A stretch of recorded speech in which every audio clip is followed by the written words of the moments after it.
नमस्कार। पश्चिम एशिया में बढ़ते तनाव और खासकर स्ट्रेट ऑफ हॉर्मुज को लेकर दुनिया भर में ऊर्जा आपूर्ति की चिंताएं बढ़ गई हैं। यह वही समुद्री रास्ता है जिससे दुनिया के बड़े हिस्से तक तेल और गैस की सप्लाई पहुंचती है।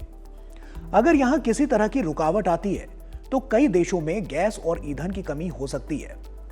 लेकिन अच्छी बात यह है कि भारत में स्थिति अपेक्षाकृत स्थिर बनी हुई है।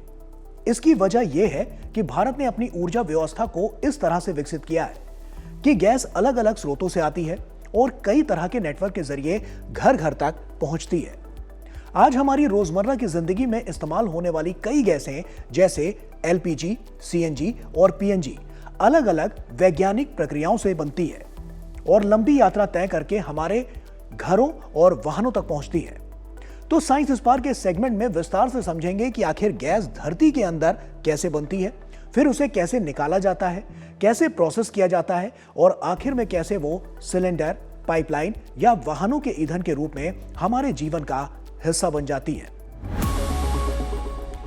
ऐसे में सवाल आता है कि कैसे बनती है गैस और ये कहां पाई जाती है।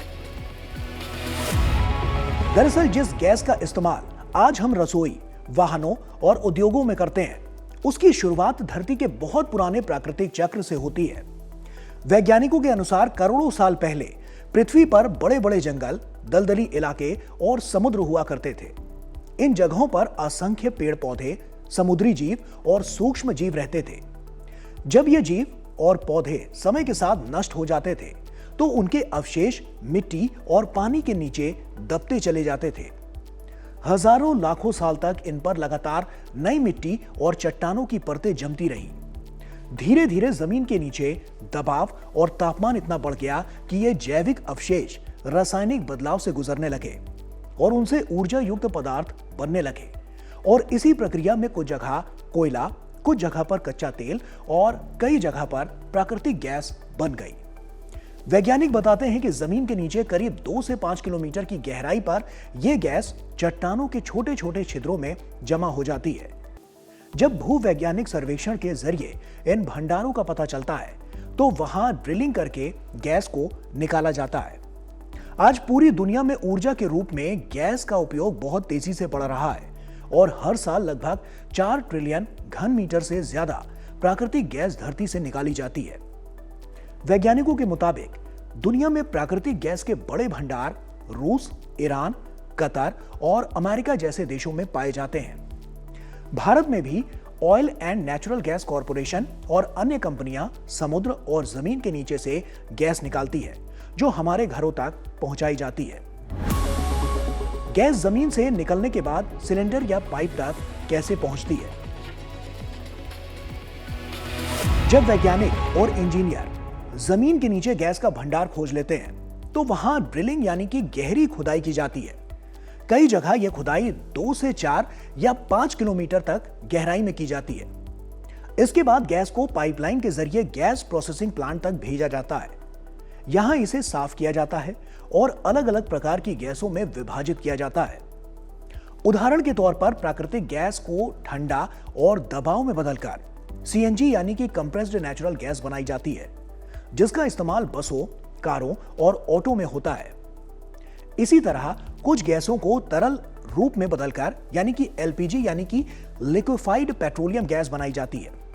दुनिया भर में हर साल करीब 4 ट्रिलियन घन मीटर से ज्यादा प्राकृतिक गैस का उत्पादन होता है और इसका बड़ा हिस्सा बिजली, उद्योग और घरेलू उपयोग में आता है। अब आइए इन गैसों को एक एक कर समझते हैं। एलपीजी, सीएनजी और पीएनजी में क्या अंतर है और ये कहां इस्तेमाल होती है। दरअसल रोजमर्रा की जिंदगी में इस्तेमाल होने वाली गैसें अलग अलग रूप में होती हैं। एलपीजी यानी कि लिक्विफाइड पेट्रोलियम गैस मुख्य रूप से प्रोपेन और ब्यूटेन गैस का मिश्रण होती है, जिसे दबाव डालकर तरल बनाया जाता है और सिलेंडर में भरकर घरों तक पहुंचाया जाता है। भारत में लगभग 30 करोड़ से ज्यादा परिवार खाना बनाने के लिए एलपीजी का इस्तेमाल करते हैं।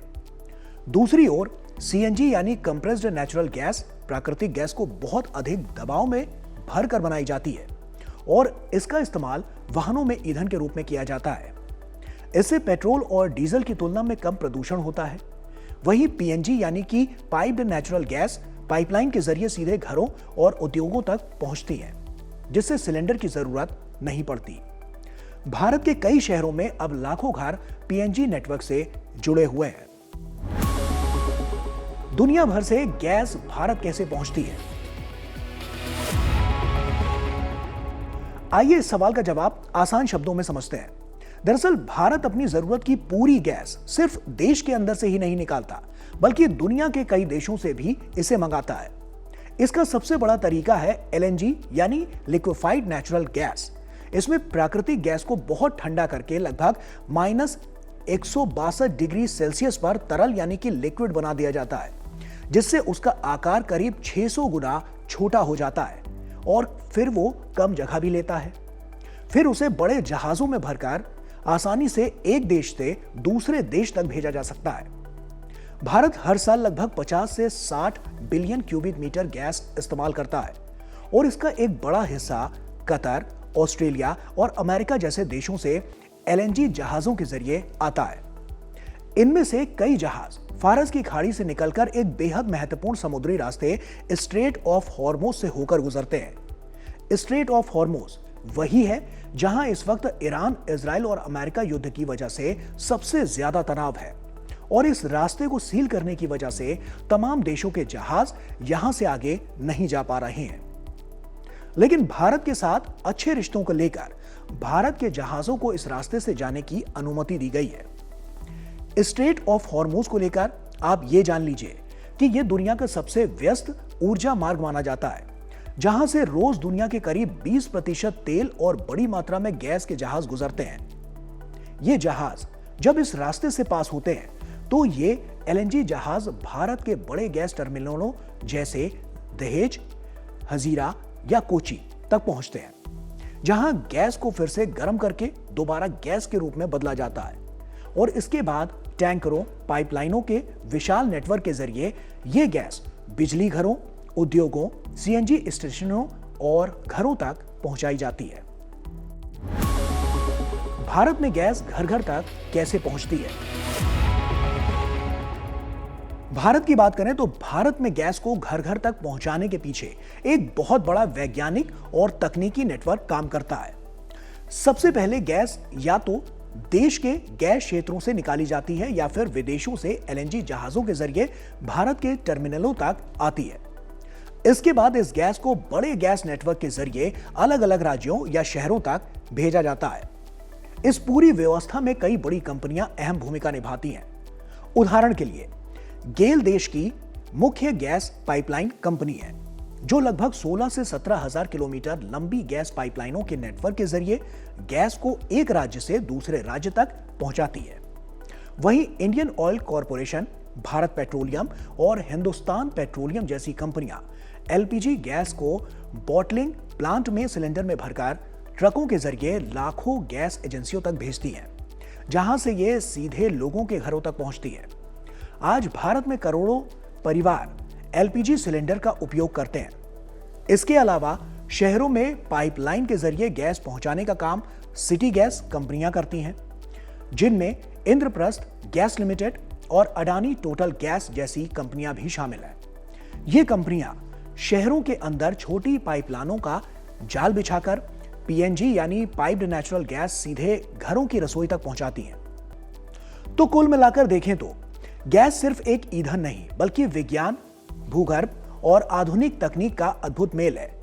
एलपीजी, सीएनजी और पीएनजी जैसी गैसें हमारी रोजमर्रा की जिंदगी को आसान बनाती हैं और ऊर्जा के अपेक्षाकृत स्वच्छ स्रोत भी मानी जाती हैं।